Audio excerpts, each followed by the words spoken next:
Hola, sexigenarias. Y sexagenarios. Bienvenidos a una nueva edición de nuestro podcast. Hoy cerramos temporada y queremos hacerlo a lo grande. Hoy hablamos de longevidad y lo hacemos con uno de los mayores expertos en el tema que hay en España. Porque no se trata de sumar años, sino de sumar vida a los años. En las últimas 6 décadas hemos añadido 20 años de esperanza de vida, más que nunca en la historia, pero en gran medida también hemos añadido años de enfermedad. Por eso queremos hablar de envejecer, sí, pero saludablemente. No queremos simplemente más años de vida, queremos más años de salud para disfrutarlos. Lo que se llama calidad de vida. Para ello hemos venido hoy a la Clínica Nideva, donde nuestro invitado de hoy se dedica a redefinir el cuidado de la salud. Lo de envejecer es inevitable, pero quizá podemos gestionar adecuadamente nuestra salud para envejecer mejor y añadir energía y vitalidad a esos años extra que nos ha regalado la ciencia. Damos la bienvenida a nuestro podcast al doctor Ángel Durante, médico cirujano, especialista en medicina del deporte y pionero en España de la medicina preventiva proactiva y de la longevidad saludable. Es autor del libro Joven a los 100, que da el título a nuestro programa de hoy. Bienvenido, doctor. Bueno, bienvenidas vosotras a la clínica. Es un placer teneros aquí y bueno, vamos a pasarlo bien, charlando un rato. Pues lo primero, ¿se puede ser joven a los 100 años? Bueno, realmente es un titular, ¿no? Es un aspiracional. Lo que sí podemos es llegar o intentar llegar lo mejor posible a una edad muy avanzada. Y de hecho, pues estamos viendo cada vez más personas en las redes sociales que con unas edades muy avanzadas hacen cosas verdaderamente sorprendentes en cuanto a juventud. Por ejemplo, en Argentina hay una Miss de belleza que con 60 años ha ganado un concurso de belleza con mujeres muchísimo más jóvenes. O puedes tener a personas en el equipo nacional de tenis de más de 65 años que tienen 90, o sea que tienen 25 años más que el corte de la edad para entrar en ese grupo.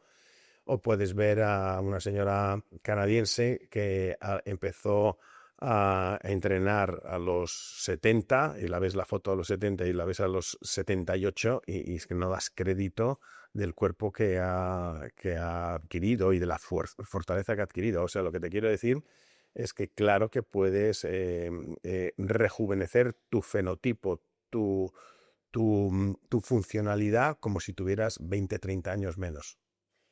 Y si el envejecimiento empieza a los 35, lo que se llama senescencia programada, ¿no? Parecemos el electrodoméstico de turno, ¿estamos a tiempo de hacer algo los sexigenarios? Hombre, claro. Mira, realmente cuando empieza el envejecimiento es un debate que es profundo, ¿no? Hay teorías de que empieza a las pocas horas de la concepción, o sea, cuando el óvulo y el espermatozoide se unen, pues hay teorías que a las 24 horas es cuando empieza la cuenta atrás. Otras teorías hablan del momento del nacimiento, otras teorías pues dicen que es ya más adelante. Generalmente cuando empieza el declive funcional y cuando empieza a haber la aparición de enfermedades, sutilmente es a partir de los 30 largos, 30, 40 por ahí.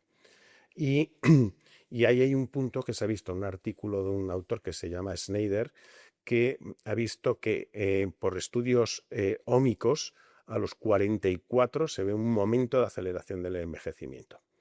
Luego, en la mujer, la menopausia, que está en torno a los 47-53, hay otro momento de aceleración del envejecimiento. Y el tercer momento es a los 60, que tiene que ver con las sexigenarias. Los 60 años realmente es otro punto de aceleración del proceso de envejecimiento que se vincula con que el 50% de la población a esa edad empieza a sentirse regular, mal o muy mal, cuando anteriormente se encontraba bien o muy bien. O sea, algo pasa ahí en torno a los 60 años y que se ha visto con técnicas ómicas y que coincide con que epidemiológicamente, cuando se le pregunta a la gente, el 50% ya empieza a decir que está regular, mal o muy mal. pero claro que se puede posponer la aparición de esa percepción de tu salud. De hecho, eso es a lo que nos dedicamos, es a que estemos lo más funcionales y lo mejor posible el mayor tiempo posible. Y que ese paso a encontrarnos regular, pues en vez de ser a los 60, sea a los 75, a los 85, o que nos muramos jóvenes a los 90 habiendo estado sintiéndonos bien el día anterior, bien o muy bien. ¿Qué es lo que ha hecho que la esperanza de vida aumentara tanto? O sea, veníamos en el siglo XX de 50, 60 años a que estemos hablando ahora de 80, 90 años. Pues, bueno, lo primero que os tengo que contar es que el Madrid es la región europea de mayor esperanza de vida, de aquí donde estamos ahora, que es 86,1 promedio hombres-mujer, lo que nos lleva a que la mujer madrileña tiene un promedio de vida que está por encima de los 88 años, porque sabemos que el hombre vive unos 5 menos en Madrid. O sea que estamos en una de las regiones más longevas del mundo.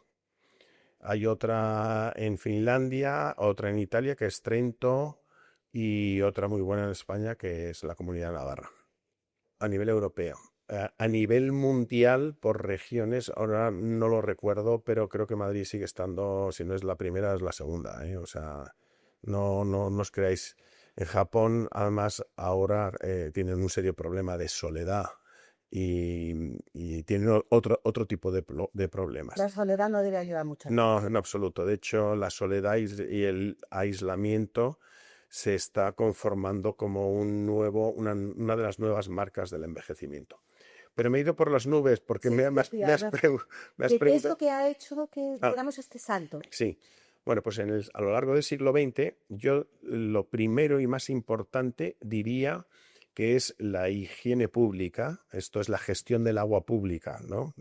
Tuve cañerías, agua en las casas, aguas fecales, es la higiene en general. Las vacunas, importantísimo, porque la esperanza de vida media baja de hace 150 años es porque se morían los niños a montones en los primeros 5 años de vida, y eso bajaba mucho la media. La antibioterapia, el poder sobrevivir a una infección bacteriana. Y más adelante diría que es el desarrollo de buenos fármacos para controlar los riesgos cardiovasculares.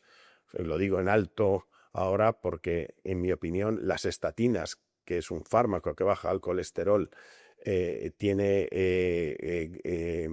ha tenido una función importantísima en alargar la esperanza de vida media, aunque hay mucha gente que las denosta.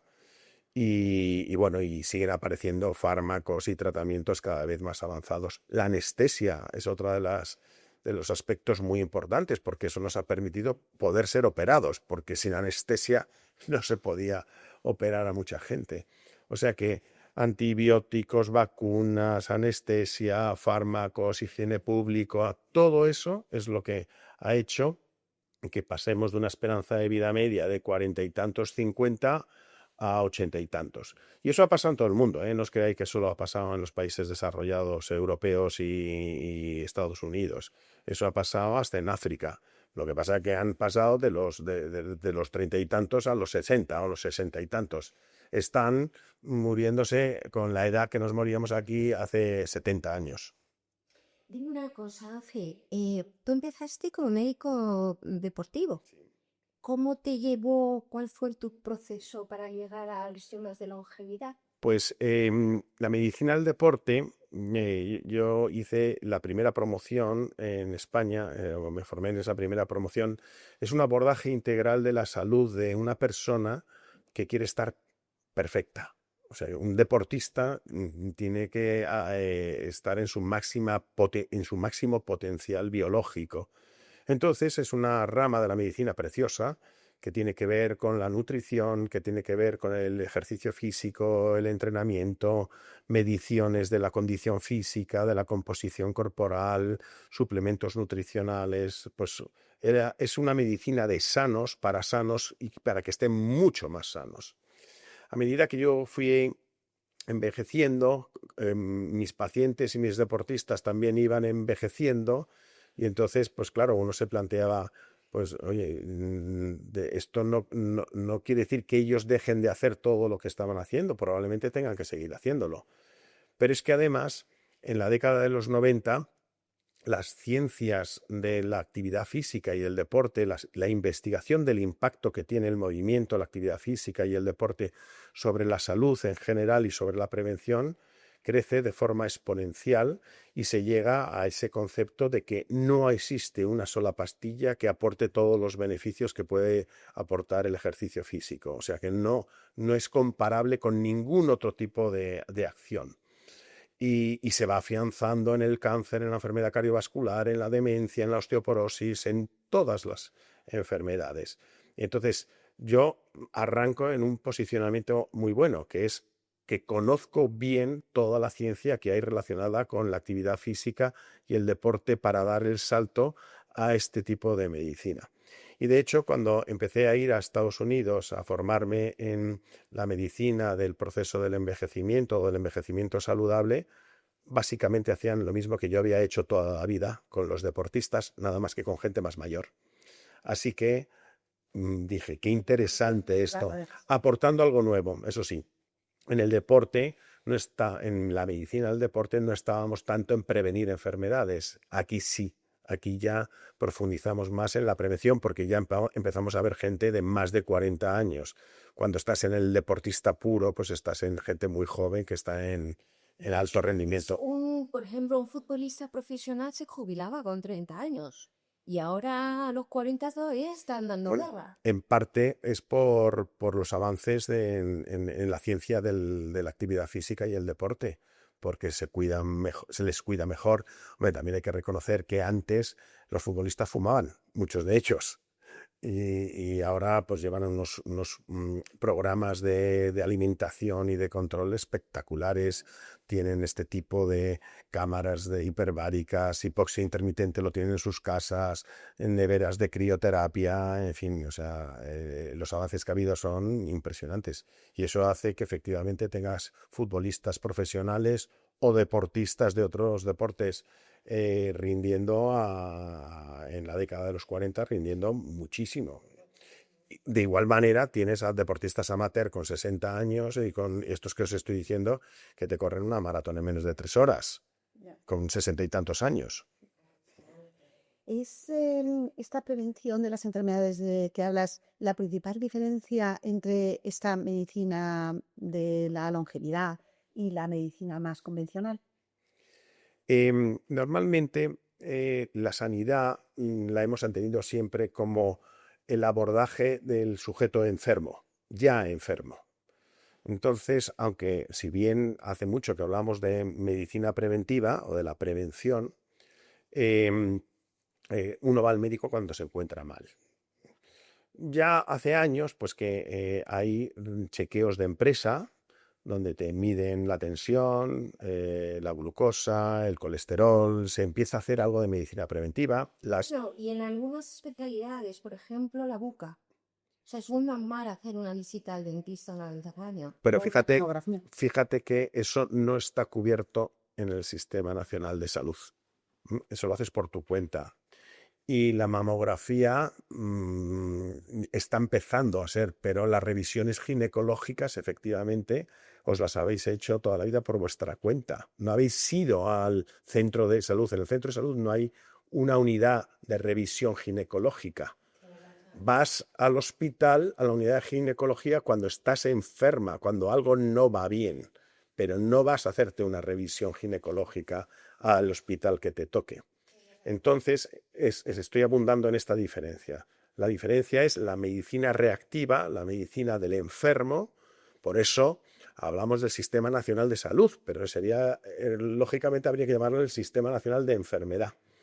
La prevención es ir a cuando estás bien para intentar no estar mal en un futuro. Ese nivel de prevención lo podemos estratificar en una prevención más proactiva o una prevención simplemente de ver si enfermo, sano. Tú puedes hacerte tu revisión anual en tu chequeo de empresa donde diga, está normal, vuelve el año que viene. Pero si vienes a este tipo de medicina, seguramente que vamos a decir, sí, hay cosas que están normal, pero hay cosas que están subóptimas.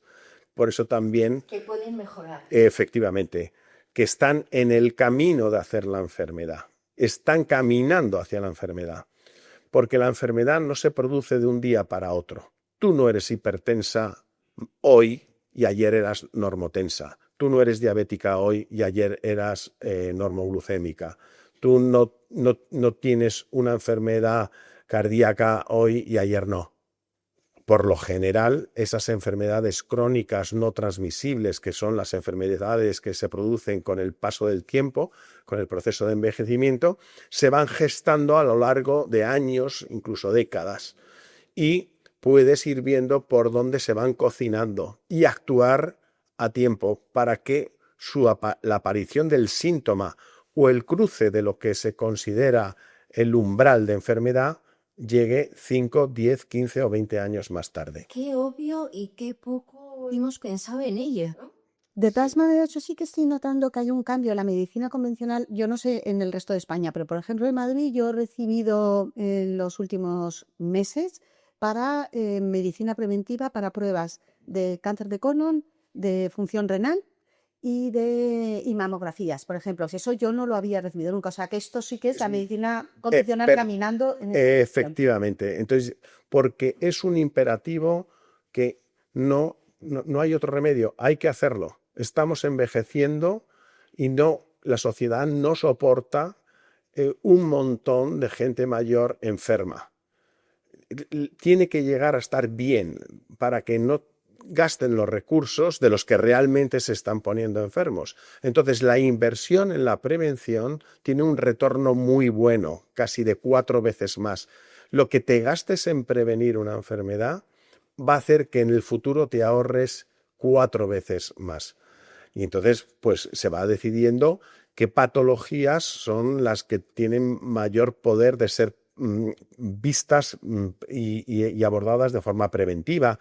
El cáncer de colon, por supuesto, y el cáncer de mama. Y ahí es donde tienes ya campañas de prevención de cáncer de mama y campañas de prevención de cáncer de colon o de función renal. ¿Nosotros qué hacemos? De todo. Claro. Nosotros te miramos de arriba abajo, entero, y además podemos hacerlo con unos niveles de precisión enorme, ¿no? Obviamente eso es difícil hacérselo al 100% de la población, pero vamos, claro que se puede hacer. En tu libro, que por cierto lo recomiendo firmemente, hablas de la medicina de las PES. Cuéntanos un poco, ¿qué PES son esas? Bueno, también esto se conforma. Este tipo de medicina se conforma y se le da un nombre que es el paradigma sanitario del siglo XXI, que no intenta sustituir la medicina que ya existe, sino complementarla, como acabamos de hablar. O medicina de las PES. PES significa preventiva, proactiva, predictiva, personalizada, de precisión, placentera, y no sé si se me olvida alguna. Pero preventiva, porque ya hemos dicho que queremos prevenir esas enfermedades y que aparezcan lo más tarde posible. Proactiva, porque la responsabilidad está en tu mano. No es que hoy yo me encuentro mal, voy al médico, hago lo que me dice, o me encuentro bien, no voy al médico. No, tienes que ser proactivo por tu salud. Predictiva, porque cuando empezamos a medir vamos a saber cuál es tu punto débil. Si tu punto débil va hacia la enfermedad cardiovascular o hacia la diabetes o hacia la osteoporosis. Nos predice. Participativa, porque no es una relación médico-paciente. Aparecen figuras como el nutricionista, el entrenador, el asesor de estilos de vida. O sea, es un equipo de gente la que trabaja alrededor de la persona. Podría entrar el psicólogo, enfermería, un montón de profesionales. De precisión, porque hilamos fino. Personalizada, que era la otra P, es porque lo que puede ser bueno para ti no tiene por qué ser lo ideal para ti. Y hay otra P muy bonita que me gusta, que es la placentera. no te metas en este charco si te va a generar angustia, ansiedad y malestar. Si quieres, esto es para hacerlo con alegría y con bienestar. Por ejemplo, ahora acabo de entregar los resultados de un chequeo y como vemos tantas cosas en la fase subclínica de la enfermedad, cuando se está cociendo, pues veo que la persona se empieza a asustar. Digo, no te asustes. ¿Por qué? Porque esto es motivo de alegría. Esto es un motivo para decir, qué bien que ya sabemos cómo está esto porque podemos empezar a actuar. Antes estábamos ciegos. Ahora sí tenemos motivos. Y tú no estás mal. No estás mal porque te encuentras bien. Tú estás sana. Lo único que ya vemos que empieza a haber cosas que hay que actuar ahora para que no nos den un problema dentro de 15 años. En marketing decíamos que lo que no se mide no existe. También lo decimos aquí, porque uno de los pilares de esta medicina es el control regular de los biomarcadores en el concepto del continuum. El continuum es que esto no es me hago un chequeo, adiós hasta el año que viene. No, esto es un plan, es un programa. Y medimos regularmente. Lo que no se mide no es susceptible de mejora. Así que una de las actuaciones principales, aparte de los estilos de vida, es medir. Medir y ver dónde estás para intentar que esos valores, esa métrica, ese biomarcador, ponerlo en su nivel óptimo. ¿Hay un consenso científico sobre lo que es el envejecimiento? ¿Es una enfermedad o es un proceso natural? ¿Qué es el envejecimiento? No hay un consenso científico todavía, pero lo que sí hay es la Organización Mundial de la Salud, pues se ha ido posicionando poco a poco. Lo que sí está claro es que el propio proceso de envejecimiento va produciendo un declive de las capacidades físicas, biológicas, moleculares, y es un declive intrínseco que nos va llevando a esas enfermedades. Entonces podríamos plantearnos, entonces el envejecimiento sería como la madre de todas las enfermedades y realmente quien está más enfermo son los mayores. Estadísticamente sabemos que los diabéticos pues tipo 2 son más a medida que nos vamos haciendo mayores y la enfermedad cardiovascular a medida que nos vamos haciendo mayores y el cáncer a medida que nos vamos haciendo mayores y la demencia a medida que nos vamos haciendo mayores. Eso es raro verlo en gente de menos de 30 años, aunque puede ocurrir. Así que sí hay una vinculación con el envejecimiento. El mayor factor de riesgo para cualquier enfermedad es la edad, más que el tabaco, más que el sedentarismo, más que la obesidad, es la edad. Por lo tanto, sí que hay un vínculo.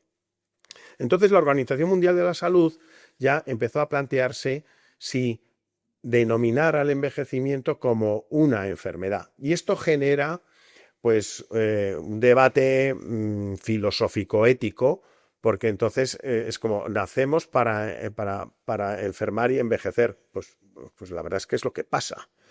Ahora, ¿dónde se cruza el límite de la enfermedad del envejecimiento? ¿Dónde pones el corte? ¿Eres enfermo de vejez a los 60, a los 65, a los 70, a los 75? Oye, si acabamos de decir que hay gente que con 90 está participando en torneos de tenis, no puedes poner en una edad, habrá que poner según cada persona. Al final, la Organización Mundial de la Salud, en el año 2022, decidió hacer un código, como una matrícula para definir algo vinculado a la edad y el envejecimiento, que es declive intrínseco asociado al paso del tiempo o asociado a la edad. Y ese declive en unas personas será a los 70, a otras será a los 85 y a otras a lo mejor es a los 60 y tantos. Bueno, lo que pasa es que yo creo que el declive puede ser así o simplemente así. Yo siempre digo que he sido un tochete hasta los 60 y que fue cumplir 60 y empezar a tener un poco de todo, ¿no? Porque ya te duelen las rodillas, ya no andas igual, ya no corres igual, ya no nadas igual. Te lo he dicho, es uno de los puntos de corte. Pero me debí de saltar el de los 65 y el de los 44. Esos me los he saltado. Lo mismo mi declive es así. Yo siempre decía, por ejemplo, que mi madre cuando me requería escalones. No bajaba así. O sea, de repente era como vaya gran bajada. Entonces, la importancia del declive es como es ese Sí, declive. de hecho, en nuestras gráficas y en nuestros libros y entonces ves la curva esa, la curva de lo que es actualmente, ¿no? Como empieza a los 30 el declive, que va cayendo sutilmente, pero no deja de caer y cómo va cayendo cada vez más fuerte y llega, hay un punto ya con una funcionalidad muy baja donde se alarga en plano hasta que te mueres. Eso que se alarga en plano con una funcionalidad muy baja es lo que no queremos vivir, que son 5, 10 años de nuestra vida encamados o con dolores y que la medicina no te deja morir y te alarga la vida en una vida en dolor y en malestar, una mala vida, ¿no? Entonces, lo que intentamos es que esa curva se mantenga, se mantenga, se mantenga, se mantenga, se mantenga, se mantenga Has salpicado y, al y que, final. y que- y que de repente, ¡pum!, te has muerto una noche y el día anterior estuviste bailando. Eso Que decía. eso pasa, ¿eh? En algunas pocas personas pasa. O sea, eso no nos extraña porque, oye, el abuelo tal vivió hasta los 93 y estuvo trabajando en el huerto la tarde anterior y tomándose jugando al dominó o lo que fuese. Esas historias las conocemos, ¿no? Pero pues eso sería lo ideal. Lo ideal sería poder llegar a morirnos una noche sin darnos cuenta, habiendo obtenido un día pleno el día anterior. Sí, sí, totalmente. Cuéntanos más cosas. Sabemos cuál es nuestra edad cronológica, pero ¿cómo sabemos cuál es nuestra edad biológica o cómo se mide? Pues todavía se mide mal. Ahí siempre estamos dándole vueltas a los relojes biológicos y cómo medirlo, ¿no? Para empezar, tendré que decir que tenemos muchas edades. Tenemos la edad aparente. Bien, la edad psicológica. Hay gente que psicológicamente es un adolescente con 80 años y hay adolescentes que son ancianos psicológicamente. Tenemos una edad social, que es la de tu entorno, con quién te mueves. Yo, si me muevo en esta clínica con edad media de 33, pues empiezo a tener en mi entorno laboral tengo una edad media de 2 décadas o 3 menos que la mía. Luego otra cosa son mis amistades. Si tus amistades son 10 años mayor que tú, imagínate que tú estás casada con un hombre que tiene 10 años más que tú. Y las amistades son principalmente las de tu marido, pues te colocas en una edad social superior a la que te corresponde. Otra es la edad aparente. ¿Qué edad aparentas? Hay gente que genéticamente aparenta ser mucho más joven y otra que aparenta ser mucho más vieja. Está la edad cronológica, obviamente, que es la edad de tu día de nacimiento, y está la edad biológica. Pero la biológica, ¿de qué? ¿De tu piel? ¿De tus dientes? ¿De tus ojos? ¿De tu pulmón? ¿De tu corazón? ¿De tus arterias? ¿De tus huesos? ¿De tu fuerza? ¿De tu capacidad aeróbica? Así que hay un montón de edades biológicas, pero un montón. Y no necesariamente van todas a la vez. Tú puedes tener un envejecimiento neurocognitivo más acelerado que el cardiovascular o que el óseo. Así que la tendencia ahora es a medir relojes biológicos por múltiples tejidos y funciones. Y eso de hablar de una sola edad biológica es difícil de hacer. Hace 15 años ya medíamos la longitud de los telómeros, pero no es un buen reloj. Ahora ya se habla más de los relojes epigenéticos de metilación, que lo que hacen es ver en el ADN una serie de marcas, de muescas que se van produciendo en él.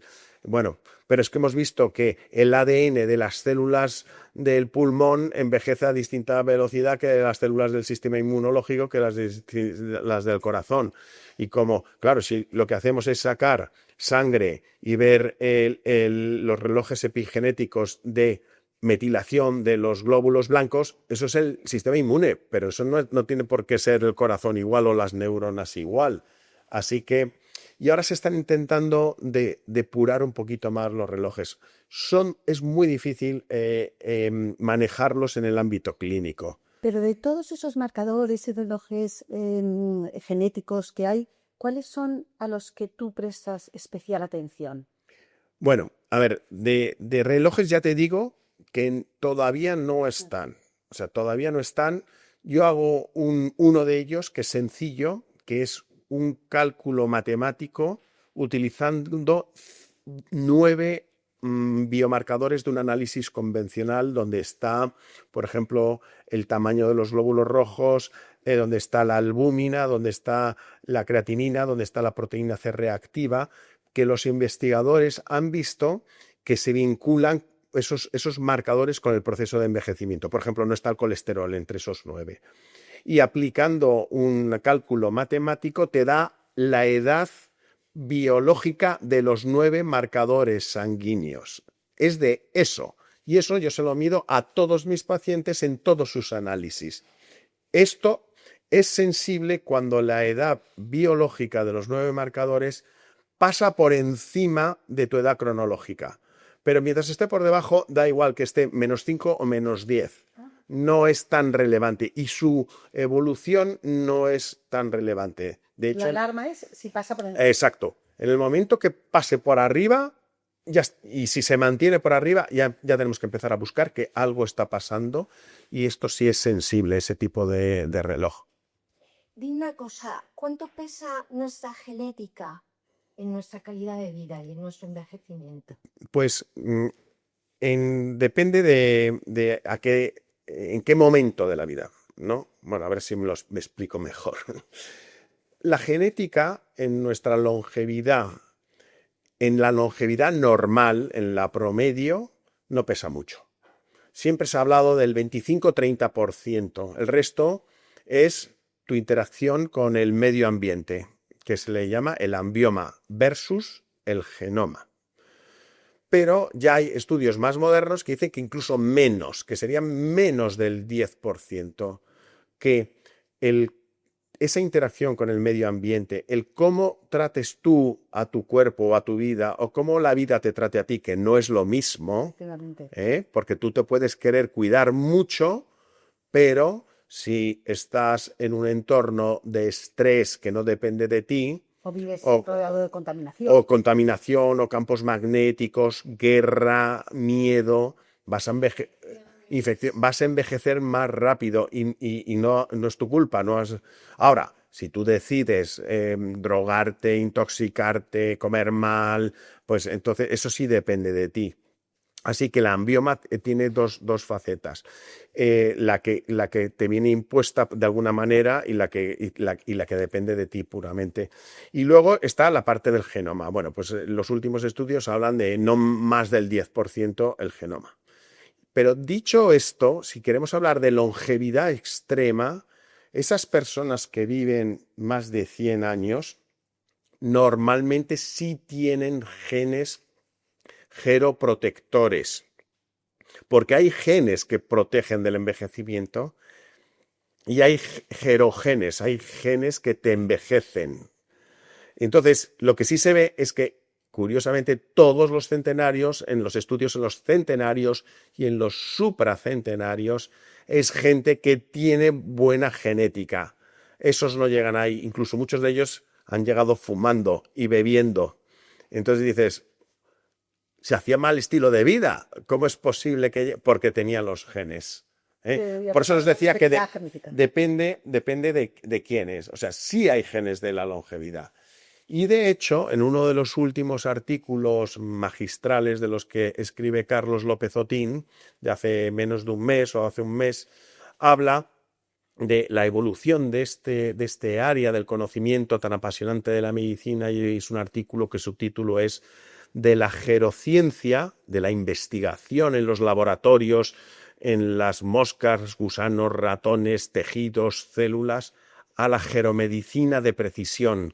Cómo podemos trasladar lo que se está haciendo en esos laboratorios a la consulta médica.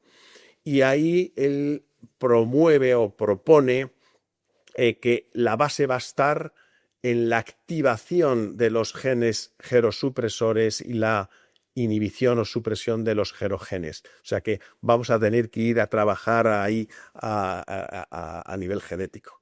Vamos, que vamos a llegar a los 120 sí o sí. Pues hay los estudios de longevidad, que esto es un tema que me encanta. Pues bueno, sabéis que el récord del mundo de longevidad es una señora que vivió 122 años y 164 días, pero curiosamente nos estamos alejando del récord. ¿Qué quiero decir con esto? Esta señora se murió en 1997. Y dices, oye, ha avanzado mucho, es casi 30 años desde entonces. Pues hoy a lo mejor debería haber 9 señoras con 121 en el mundo. Creo que se murió hace unos días la más longeva y creo que ya hemos bajado a 12. Pues me parece demasiado, porque la que estaba el año pasado murió María Brañas, que es la española, con 117. Le siguió otra también con 117 o 16, pero me sorprende que haya bajado. A 112 creo que debe ser el hombre, el hombre más longevo, que siempre está como... Pero si os fijáis, pongamos que es la señora más longeva del mundo ahora, 115. Es que estamos a 7 años y no hay nadie, cuando debería estar lleno ya de gente. Y se sospecha que eso va a ocurrir, batir el récord para el año 2060, que es cuando los que nacimos, los baby boomers, los que nacimos en los 50, 60, que somos un montón, somos muchísimos, que empezamos a preocuparnos por todo esto y somos exigenarios, entonces a medida de cuidarnos y de podernos beneficiar de los avances de la ciencia, pues un pelotón relativamente grande va a ir pasando a morirse a los 90 en bloque. Ya tenemos a Madrid en los 86.1, pues a lo mejor Madrid dentro de 10 años está en 88 y dentro de esos, pues hay los que van mejor, que se van a ir muchos van a ir a 110, y de esos 110, pues unos pocos pasan a los 115, y de ellos al final llevan 200 a 122. Pues uno va a batir el récord. Salen constantemente la diferencia de expectativa entre mujeres y hombres. Antes había mucha diferencia en los estilos de vida, ¿no? Pues los hombres salían fuera, vivían en entornos más estresantes, pero desde que eso ha cambiado, yo intuía que a lo mejor se igualaba, pero eso no ha pasado. ¿Por qué? Bueno, sí ha pasado un poco. Ahora te cuento. Realmente los hombres, en este mismo estudio que te digo que es de hace 4 meses de Eurostat, de Europa, es una de las cosas que es el hueco de género. ¿Cómo se llama? El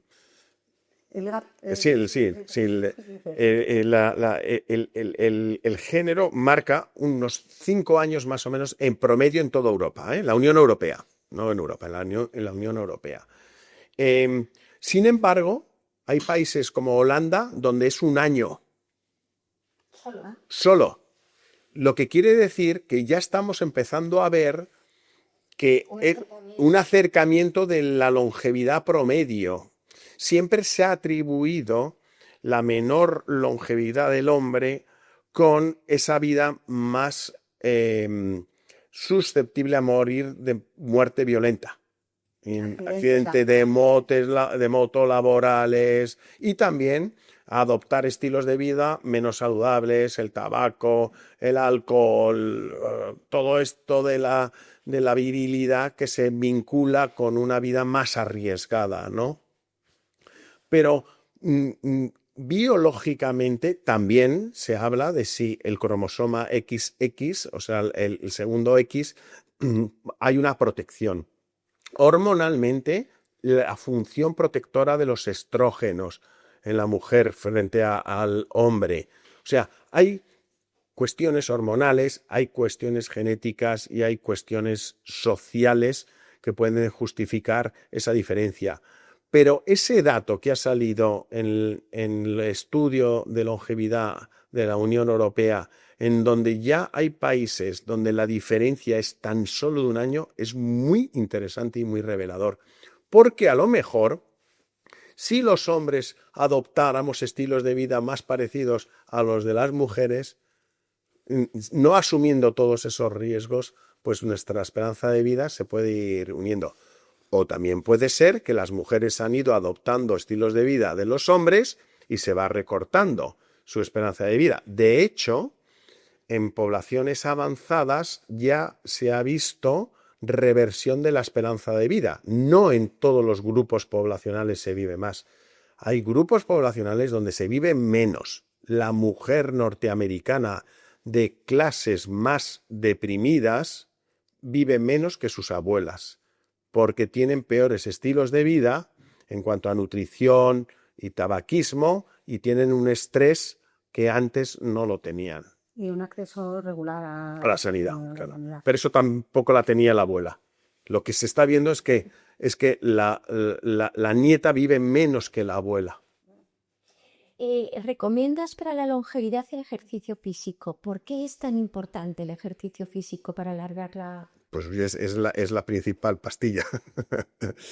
Bueno, ¿por qué? Pues porque estamos genéticamente diseñados para movernos, no estamos hechos para estar parados, porque la actividad física produce cientos de beneficios a nivel cardiovascular, neurológico, óseo, muscular, porque los músculos cuando se contraen liberan unas cosas que se llaman las exerquinas, como mensajeros, hormonas, moléculas que salen a la sangre que tienen esos efectos beneficiosos y eso se libera mientras estamos activando el músculo. O sea, en la actividad física hemos visto que previene el deterioro neurocognitivo, infarto de miocardio, cáncer, osteoporosis, envejecimiento, todo. Ya os dije al principio que no existe una pastilla, no existe otra acción que supere al ejercicio físico, la actividad física o el deporte, que no es lo mismo, O sea, no es lo mismo deporte, hablamos cuando tú practicas algo en el que uno gana y otro pierde o tú te mides contra el reloj. Si tú vas a nadar y lo que se estás es cronometrando el tiempo que tardas en nadar 50 metros, estás practicando un deporte que se llama natación. Si vas a nadar para encontrarte bien, estás haciendo un ejercicio de natación. Si vas a pasear rápido, estás haciendo un ejercicio, no estás practicando atletismo. Pero si vas a correr una carrera de 10 kilómetros y te preparas para ella, pues estás haciendo un deporte que se llama atletismo porque estás jugando con el tiempo. Y otra cosa que es muy importante es que no es necesario vestirse de camiseta, zapatillas y pantalón corto. O sea que la actividad física diaria cuenta, que el número de pasos que das, el subir escaleras, el no utilizar el ascensor, el hacer desplazamientos andando, bajándote 2 paradas antes del autobús, si bajas al metro, vete por las escaleras normales, no por las mecánicas, si puedes, claro. O sea, todo eso puntúa y puntúa mucho. Por eso en las zonas azules, esas que se llaman las blue zones, donde se vio que la gente, había muchos centenarios, una de las características comunes que tenían es que eran físicamente activos. Pero estos no se habían puesto unas zapatillas de deporte en la vida, ni sabían lo que era la ropa de deporte, ni jugaban al tenis, ni van al gimnasio. Van a la huerta, van en bicicleta al pueblo de al lado, hacen la compra y la llevan con la mano. Se suben al árbol para coger las manzanas, hacen esa actividad física del día a día, que es lo que se conoce como NETA, que es el acrónimo de Non-Exercise Thermogenesis Activity, actividad termogénica que produce calor, que aumenta el metabolismo, que no es ejercicio. Llamando ejercicio cuando ya te pones la camiseta, las zapatillas y el pantalón corto. Y el reloj para medir. Eso ya es deporte. Eso es deporte. Cuando hablamos ya de hacer ejercicio o deporte, pero bueno, sobre todo de hacer ejercicio, no de esta actividad que decías que sea tu actividad diaria, ¿qué es más importante? ¿Entrenar la fuerza, el equilibrio, la flexibilidad? Todo. O sea, específicamente que trabajar todas Todo, esas cosas. sí. O sea, vale. Las dos cualidades físicas más importantes son la cardiovascular y la fuerza, las puras, ¿no? Luego la flexibilidad es importante porque el no tener flexibilidad se va a correlacionar con dolores musculoesqueléticos en un futuro, falta de movilidad y de equilibrio. El equilibrio es muy importante también.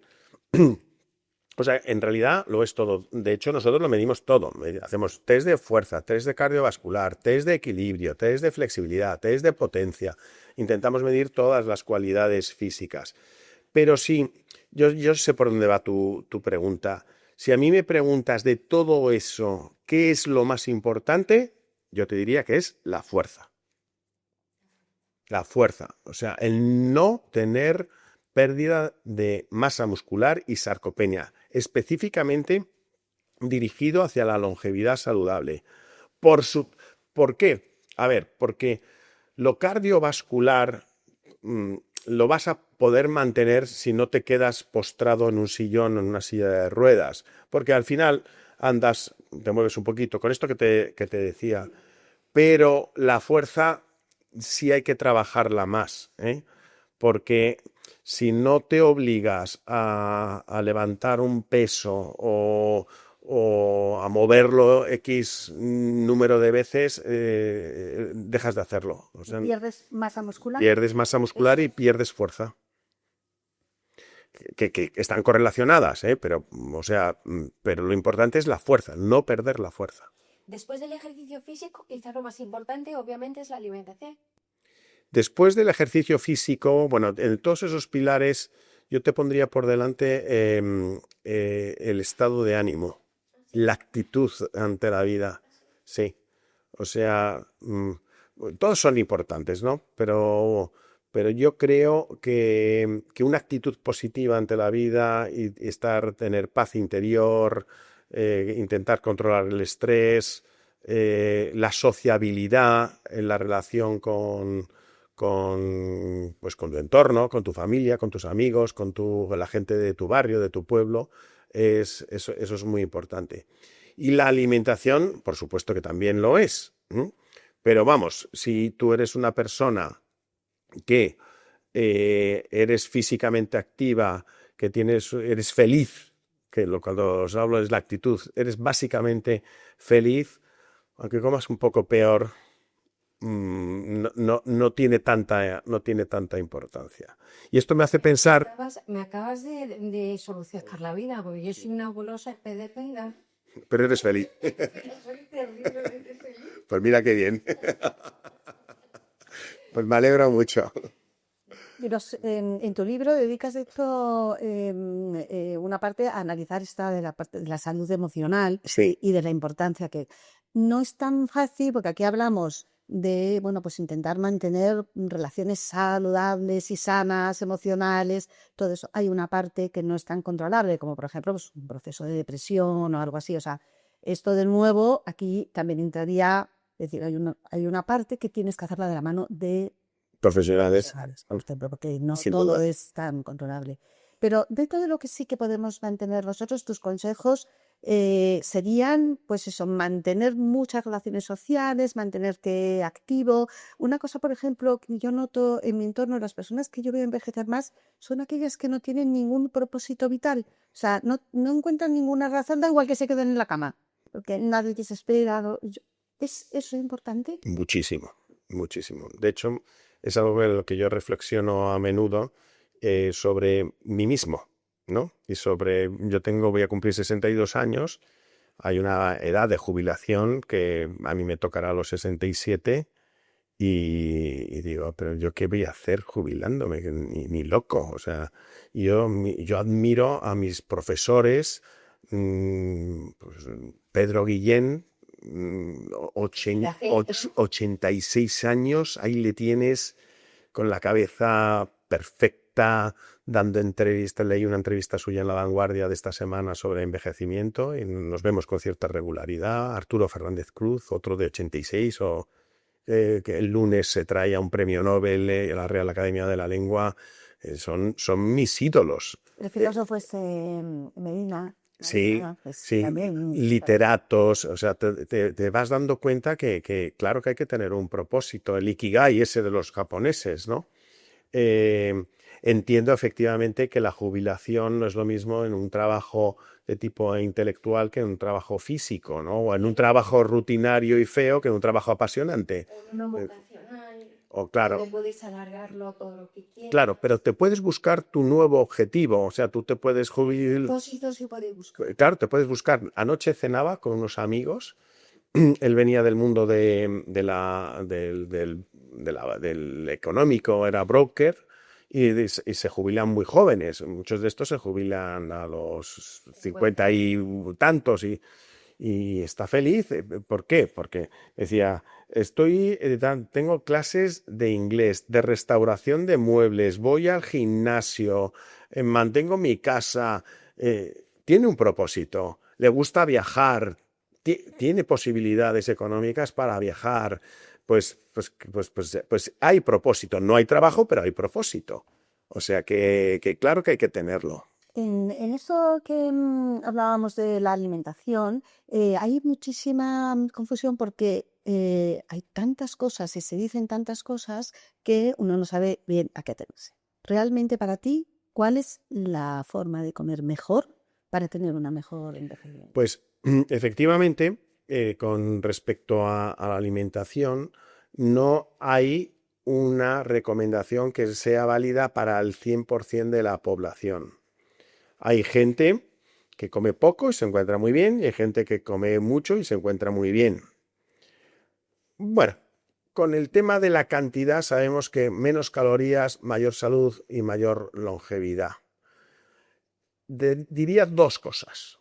Uno, ajústate en la medida de lo posible a lo que es la dieta mediterránea, y ya sabemos que la dieta mediterránea es una dieta que es rica en verduras, fruta, eh, eh, tiene lácteo, huevo, pescado, Aceite. aceite de oliva, frutos secos, los carbohidratos integrales y poca carne roja y no tiene dulce.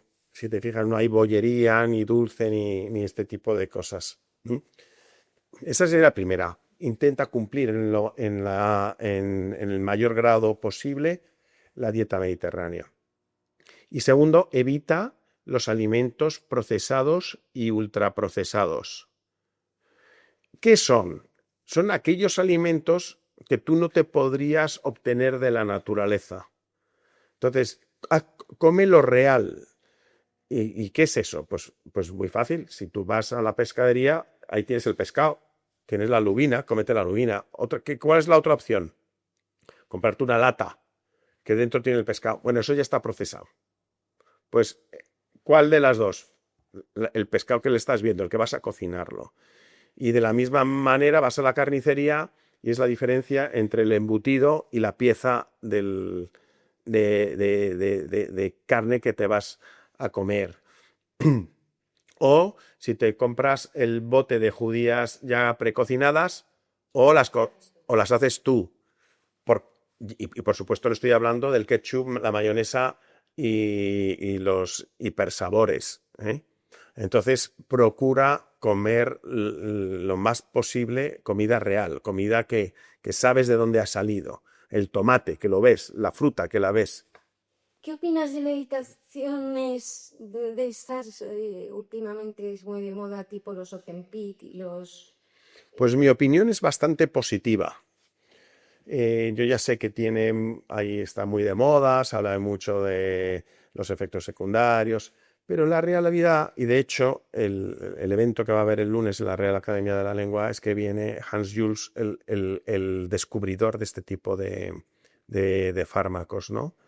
Se ha visto que no solamente son válidos para ayudarte a perder peso porque inhiben el vaciamiento gástrico y tienen un efecto sobre tu cerebro, es que se ha visto que previenen enfermedad cardiovascular, hígado graso, se relacionan con la disminución de 13 tipos de cáncer vinculados con la obesidad, prevención de deterioro neurocognitivo. Entonces, yo por lo que estoy viendo y vislumbrando, la compulsión alcohólica. O sea, en dosis pequeñas son útiles para disminuir la compulsión de beber alcohol, trastornos del comportamiento alimentario, porque podéis pensar, ¿estos solamente son fármacos para gordos o diabéticos? No, para una mujer hiperdelgada que sea bulímica. Le mejora la bulimia, le mejora la compulsión de comer para luego meterse los dedos. Y, o sea, lo que A lo mejor no ha pasado suficiente tiempo porque hoy precisamente leía que estaban relacionando el uso de Ozempic con un aumento de casos de pancreatitis. Bueno, eso se conoce casi desde el principio. Claro que todos los fármacos tienen efectos secundarios, todos. Los antibióticos, la aspirina, las estatinas, todos tienen sus efectos secundarios. Y claro que hay algunos que bueno, pues la aspirina en las últimas recomendaciones pues se ha quitado en la prevención cardiovascular a partir de una determinada edad porque el riesgo de hemorragia supera al riesgo de trombo. Entonces, y eso que llevamos más de 50 años con ella. Entonces, esto irá avanzando. Pero yo creo que este tipo de fármacos tienen mucho recorrido y me parece un descubrimiento impresionante. Ah, qué bien. Impresionante. Para la salud global, ¿eh? No solo para el tratamiento del sobrepeso y la obesidad. Y por ejemplo, en dietas tipo esas que entras en cetosis, ¿esas Bueno, son saludables? son alternativas, o sea, no tiene por qué estar mal si la haces en un tiempo limitado de tu vida, con un objetivo concreto, pero tú puedes conseguir una pérdida de peso transitoria, pero eso no te garantiza que la vayas a tener toda la vida. Entonces tú a lo mejor puedes decir, pues mira, yo voy a hacer o un semiayuno, o te vas a una clínica de estas y te ingresas y estás 2 semanas solamente tomando caldo. Eso se ha visto que sí tiene efectos beneficiosos sobre la salud. Claro que lo tiene, igual que el ayuno intermitente o el ramadán o la cuaresma, llámale como quieras. O sea, el comer menos en fases de tu vida está demostrado que es bueno. Ahora, si tú dices, es que yo voy a comer, voy a hacer una dieta cetogénica de por vida, pues no. Claro. O voy a hacer una dieta cetogénica para quitarme 5 kilos y ya doy por hecho que me los he quitado para toda mi vida. No. Te puede ayudar a quitar esos 5 kilos y luego tendrás que reajustar tu gasto calórico o tu forma de comer. Entonces, que están las cosas que comentaba, por ejemplo, hay que comer, lo hemos oído todavía, 5 veces al día. Y ahora de repente nos dicen, no, hay que hacer ayuno intermitente. Es que son lo Sí, opuesto. eso sí en eso sí que tienes razón y yo creo que el tema va más ahora hacia hacer ventanas de ayuno. O sea, la base de las 5 veces al día, esa se nos está cayendo. O sea, vamos más hacia hacer ventanas de ayuno. Y me gustaría que habláramos de la menopausia, a pesar de que a nosotros ya se nos ha pasado la edad. Y que gracias a Dios tuvimos con pocos síntomas, yo desde luego creo que ninguno. Pero al final es un impacto en tus cambios hormonales, ¿no? ¿Qué es lo más recomendable que hemos arrastrado desde esa menopausia a los 60, 70? ¿Qué podemos hacer para mejorar todo ese declive hormonal? Esta es una pregunta muy interesante. Bueno, ya hablamos al principio que la menopausia es un punto de envejecimiento acelerado. Eso se sabe. O sea, hay una aceleración del proceso de envejecimiento y está demostrado. Que la menopausia se vincula con el deterioro de casi todos los órganos y tejidos. Que el ovario no solamente es un órgano reproductor que sirve para producir óvulos y que se fecunden y tener niños, sino que algo más hace ese órgano. Y ese órgano es un misterio. La menopausia solo la tienen las mujeres, los narvales, las ballenas calderón y las belugas. Ni siquiera la tienen los chimpancés. Los chimpancés lo tienen cuando están metidos en jaulas, pero si no lo tienen. No sabemos. Parece ser que es un mecanismo de perpetuación de la especie para que no se tengan hijos a partir de una determinada edad porque vamos a vivir mucho. Entonces, la señora tiene que seguir teniendo una función como la teoría de los abuelos, de ayudar a sus hijos y a sus nietos a transmitir el conocimiento. O sea, es una cuestión evolutiva apasionante, pero el ovario parece que tiene muchas más funciones y muchas más que producir el óvulo y los estrógenos. O sea, produce otras moléculas que las están investigando. Jennifer Garrison en el Buck Institute tiene una unidad de ovario y envejecimiento. Solo se dedican a eso. Y es apasionante lo que están viendo. ¿Y en los hombres el equivalente sería algo como la andropausia? Sí. ¿No existe? Sí, lo que pasa que la diferencia es que la menopausia sorprendentemente cae así, ¡guau!, de golpe. ¿Y por qué hay un órgano que envejece tan rápido y tan de golpe que no ocurre en ninguno de los otros órganos? Y los testículos siguen produciendo testosterona, va bajando, pero no de una forma tan brusca. Pues por ese mecanismo parece ser de supervivencia, pero ya os digo que se sigue estudiando. Entonces, la menopausia es un momento crítico de envejecimiento acelerado y de aceleración de las enfermedades relacionadas con el proceso de envejecimiento. Siempre se ha pensado que el tratamiento de la menopausia y que la menopausia son sofocos, sudores, insomnio, alteración del estado de ánimo, irritabilidad, aumento de peso, sequedad vaginal, dolor en las relaciones. Ya está, eso es la menopausia. ¿Qué más da? Desaguanten. Es más, si tiene alteración del estado de ánimo y para que no tenga un cáncer de ovario, la vaciamos. Esto se hacía antes. Claro, si te quitaban los ovarios, trompas, o sea, ya la liabas del todo, porque ya el proceso de envejecimiento ya iba a ir con la quinta marcha metido. Ahora no se plantea. O sea, antes de quitar un ovario hay que pensárselo muy bien, porque tiene, como os he dicho, muchas otras funciones importantes. Y la menopausia no es solo sofoques y sequedad vaginal, no es una cuestión solo de relación sexual, de peso y de irritabilidad. Me tomo unos pocos años la terapia hormonal, quito los sofocos y cuando no tenga los sofocos ya está. Pues no. Lo que se va viendo venir es que la terapia debería irse alargando cada vez más y no quedarnos en los clásicos 5 años, por el impacto que tiene en la prevención del Alzheimer, por ejemplo, la enfermedad cardiovascular, la osteoporosis y otras muchas cosas. Por ejemplo, se ha visto que las señoras que tienen una menopausia precoz o un fallo ovárico precoz en los 40, tienen muchísimas más probabilidades de tener demencia.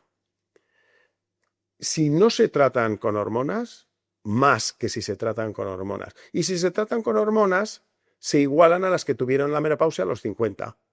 Por lo tanto, el estrógeno, por decir una de las hormonas, tiene ese efecto protector del deterioro neurocognitivo. Pero las hormonas han tenido siempre muy mala prensa.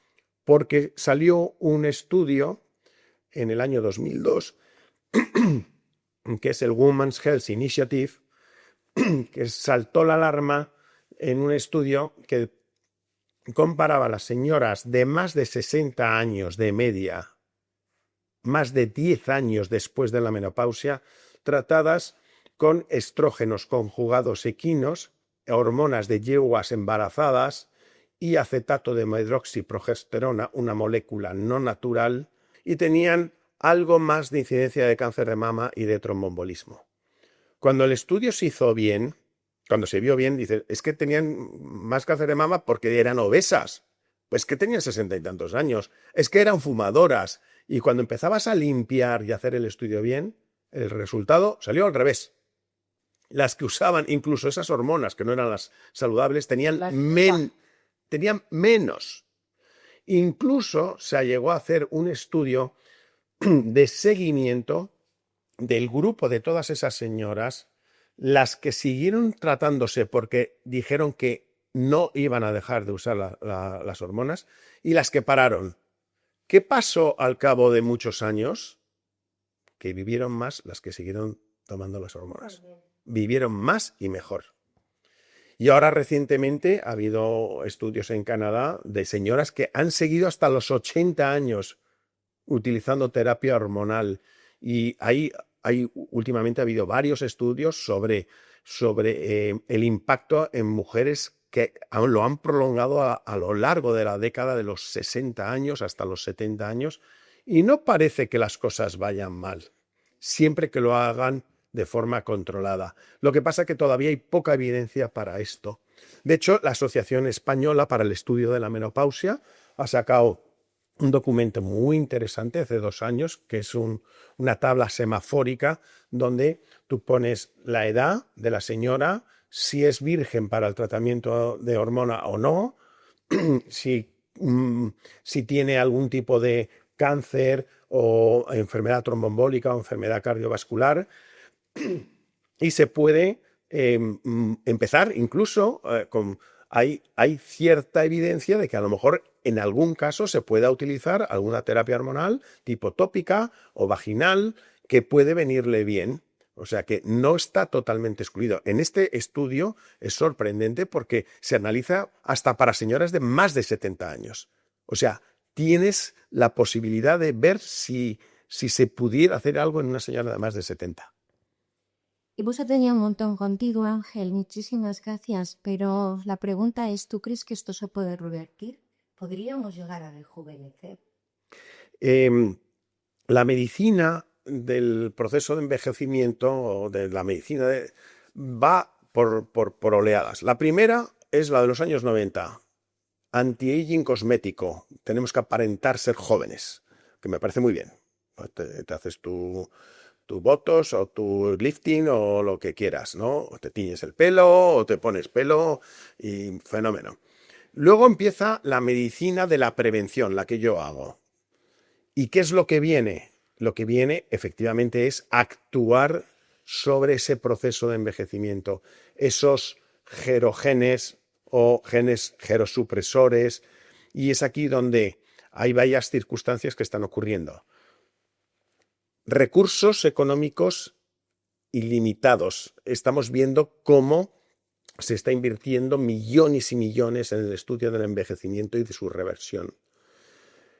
Desarrollo de la biotecnología exponencial, nanorobots, terapias génicas, células madre. Y la inteligencia artificial y los desarrollos informáticos. Eso va a hacer que los estudios científicos vayan a una velocidad espectacular y que se puedan buscar moléculas o terapias muy rápidamente para intentar conseguir eso del frenar o revertir el envejecimiento. Y de hecho ya ha pasado con eso que ya os conté de los factores de Yamanaka. Así que lo que vamos a ver en los próximos lustros o décadas es que la degeneración macular asociada al envejecimiento, eso de que la retina se estropee y te deje ciego, se va a revertir. Y probablemente vayamos a ver cómo un miocardio infartado, ese corazón que se murió y ya quedó muerto, se pueda volver a contraer y regenerar. Y otras muchas cosas. Y a lo mejor vamos a ver que no nos van a salir arrugas, no vamos a hacer, vamos a tomar una pastilla que nos rejuvenece la piel. Parece como ciencia ficción y sin embargo es algo que podemos tener aquí dentro de poco. Es alucinante. Sí. Para terminar, Ángel, ¿qué consejo nos darías a los exigenarios que queremos cuidarnos, que quizá no lo hayamos hecho a este momento, no seamos uno de tus deportistas de toda la vida? ¿Cuál sería tu consejo? Pues un poco seguir estos pilares. O sea, el consejo es mídete en la medida de tus posibilidades, ten biomarcadores de tu salud, respeta procura moverte todo lo que puedas, sé feliz, que lo habíamos puesto en el segundo, evita los alimentos procesados, ultraprocesados, comida real, respeta la higiene de sueño, no hemos hablado del sueño, que eso es otro, respeta la higiene de sueño y ten una vida social activa. Y quizá hacerte chequeos. Bueno, eso lo he puesto en lo primero, mídete en la medida de tus posibilidades, ¿no? Entonces, bueno, pero Ese continuum ese continuo, pasa en tu libro. De efectivamente. verdad que recomiendo firmemente, que me parece que se aprende bastante. Muchísimas gracias, doctor Durante. Ha sido un placer. Podríamos seguir 2 horas más, pero en fin, el tiempo es el tiempo. Así que Nos ha gustado mucho aprender que el envejecimiento no es simplemente algo que nos pasa, sino que Es maleable, es un proceso efectivamente en el que algo tenemos que decir. efectivamente. Y y recuerde que está en tu mano cuidarte y alargar ese proceso de vida saludable. Y para vosotros, exigenarios y sexagenarias, muchas gracias por acompañarnos una temporada más y nos vemos en septiembre. Volvemos en septiembre. Muchas gracias a todos.